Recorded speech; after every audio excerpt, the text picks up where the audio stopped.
Yeah. Mr. MacGuffie. Bob MacGuffie, Fairfield. It would be nice if we could have that anecdote without having upended the entire healthcare system.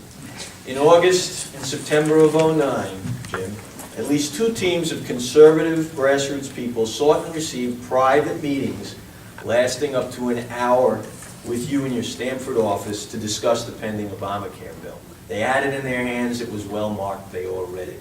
In the September 28th meeting, you were warned of specific dire consequences of that bill, including premium costs would increase dramatically, massive amount of insurance plans would be canceled, doctors would withdraw from the networks and or refuse to take on patients. And then to quote, this is the document they were using to discuss with you, to quote from this, how do you explain, Jim, the discrepancy between the President's claim that Americans can keep their private health insurance and the contrasting language in the intent of this legislation?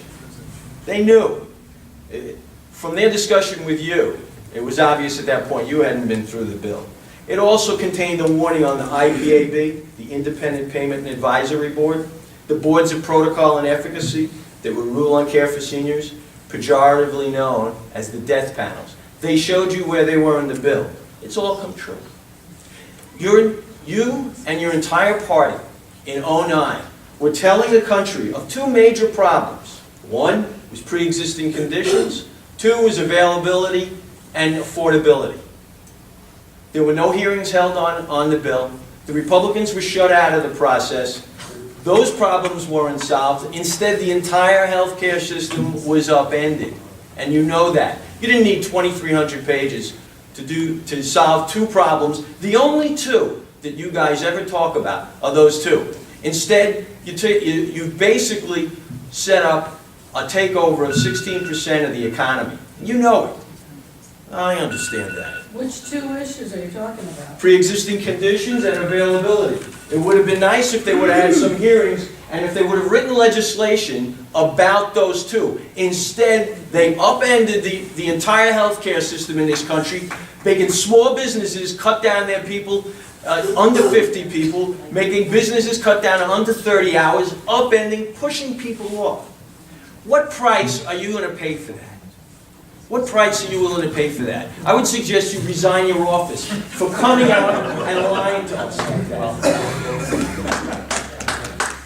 I understand. But you weren't in that office. So, first of all, Mr. okay, one person at a time. Everybody's going to have an opportunity to say. First of all, I did not lie to you. And second of all, Yes. you and I will disagree on the benefits of law. By the way, this room will disagree. You've heard good stories, you've heard bad stories. I read that bill probably 4 times. The legislative process, sir, I listened to you. The legislative process from start to finish on the ACA was a period of about 9 months in which dozens and dozens of hearings were held. You say that death panels are there. Whatever I expected tonight, I did not expect anybody to stand up and say, the insanity that death panels are. Tell me what the IPAB does. So I listened to you, sir. Now it's my turn. That's the death panel. The iPad, no. The It death is. panel. Yes? Let's review. But he's telling us that doesn't exist. They decide protocol and efficacy. They're going to tell a senior whether the operation that they're asking for is appropriate for that, and then they're going to tell them whether it's going to be the desired Let me ask effect. a question to the crowd here. Mr. MacGuffie, I listened to you. Yep. Has anybody here had any personal experience or know anybody who has had a personal experience with a government death panel? Let me explain where this comes from. Mr. MacGuffie is Ariel Becker. Mr. MacGuffie is mixing up 2 things. The IPAB and a proposal which caused Sarah Palin to suggest that there were death panels in the bill. The death panel fantasy, nightmare, came out of this. Congressman Earl Blumenauer of Oregon said, today, the Medicare system does not reimburse doctors for having voluntary end-of-life discussions with their patients. Now, end of life is something like writing a will that none of us really like to think about or talking about. But you all know that if you have an elderly parent who maybe faces dementia or something, that it is a good and prudent thing to do to sit down and say, hey, end of life mandates. At what point do you not want heroic measures taken to save you? This is a deeply personal, important, and very difficult conversation. So Earl Blumenauer says, today the Medicare system does not reimburse doctors in the Medicare system for having that conversation. If they do it for free. What if we reimburse doctors for having that 45-minute conversation? Because of course they should be in the room for that conversation. Vice presidential candidate Sarah Palin points at that and says, death panels, utter and complete fantasy. Mr. MacGuffie is referring to the Independent Payment Advisory Board, which is a board that was set up to say for Medicare. Now remember, Medicare is a system that we all pay into. If you get a paycheck, you see the amount that you pay into every single month for Medicare. The Independent Payment Advisory Board was designed to have experts opine, without the power to require it, because Congress can step in, to opine over what sorts of... Mr. MacGuffie, I listen to you quietly. She's over here telling me I gotta walk away while you're still answering my It's all right, question. it's all right. The Independent Payment Advisory Board does not have powers to say what will be covered, but they're supposed to advise on what Medicare should cover. Now, if you believe that Medicare should cover everything, that's your prerogative. Now remember, we all pay for it. If you believe that Medicare should do knee replacement surgeries for 110-year-olds who have another 6 months to live, that is your prerogative. But at some point, if we have a system that we all pay into, we should make decisions about who and what gets to draw on that system. And so the Independent Payments Advisory Board had nothing to do with death panels.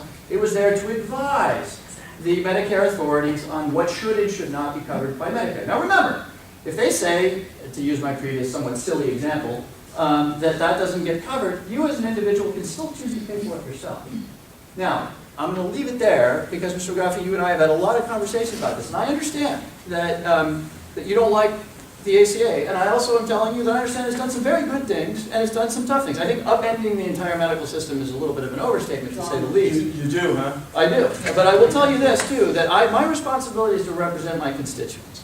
And I've talked to a lot of them, and I've actually polled this issue, because I actually really want to know what my constituents think about it. And healthcare, as is evident in the room tonight, has always been about a 50-50 proposition in my district. So you're entitled to your opinion, you really are.